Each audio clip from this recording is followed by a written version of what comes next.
પ્રાર્થના સંદેશ ન્યૂઝમાં આપનું સ્વાગત છે। ધંધુકામાં ક્ષત્રિય સમાજનું વિરાટ અસ્મિતા મહાસંમેલન રૂપાલા સામે લડી લેવાનો નિર્ધાર કર્યો। ભાજપના નેતા અને રાજકોટ સીટ પરથી ઉમેદવાર પુરુષોત્તમ રૂપાલા વિરુદ્ધ ક્ષત્રિય સમાજનો રોષ ભભૂકી ઉઠ્યો છે। અમદાવાદ જિલ્લાના ધંધુકા ખાતે સાંજે ક્ષત્રિય સમાજનું અસ્મિતા સંમેલન યોજાયું હતું, જેમાં હજારોની સંખ્યામાં સમાજના મહિલાઓ, યુવાનો અને અગ્રણીઓ ઉમટ્યા હતા। આ ક્ષત્રિય અસ્મિતા સંમેલનમાં ક્ષત્રિય સમાજના 92 સંસ્થાના આગેવાનો હાજર રહ્યા હતા। અમદાવાદ, ભાવનગર, રાજકોટ અને સુરેન્દ્રનગર સહિત સમગ્ર સૌરાષ્ટ્રમાંથી પણ ક્ષત્રિય સમાજના લોકો આવ્યા છે। સંમેલન દરમિયાન ક્ષત્રિય સમાજના અગ્રણીઓએ રૂપાલાની ટિકિટ રદ ન થાય ત્યાં સુધી લડી લેવાનો નિર્ધાર વ્યક્ત કર્યો હતો। આ સંમેલનમાં વક્તા હાજર રહેલા પદ્મિનીબાઈ વાળાએ જણાવ્યું હતું કે આ માફી એ જ ટિકિટ રદ કરો।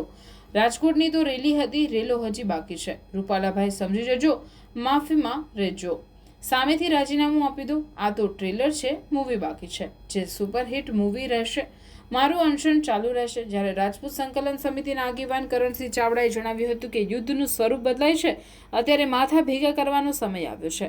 ભાજપે એક વ્યક્તિને મોટી ગણી અને ટિકિટ આપી દીધી છે। આ ટિકિટને કેન્સલ કરો, બાકી અશ્વમેઘ યજ્ઞ માટે ઘોડો નીકળી ગયો છે।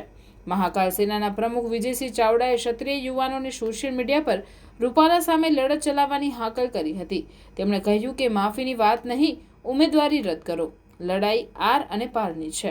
ભાજપે હુમલો કરવાનું ચાલુ કર્યું હોય તે રીતે માંગ પૂરી કરવાના મૂડમાં નથી। ભારતભરના ક્ષત્રિયોના વીરાંગનાનું અપમાન કર્યું છે। આ આંદોલન ક્ષત્રિય સમાજનું છે, કોઈ પાર્ટીઓનું નહીં। પ્રાર્થના સંદેશ ન્યૂઝની તમામ લેટેસ્ટ અપડેટ્સ માટે ચેનલને હમણાં જ લાઇક, શેર અને સબસ્ક્રાઇબ કરો।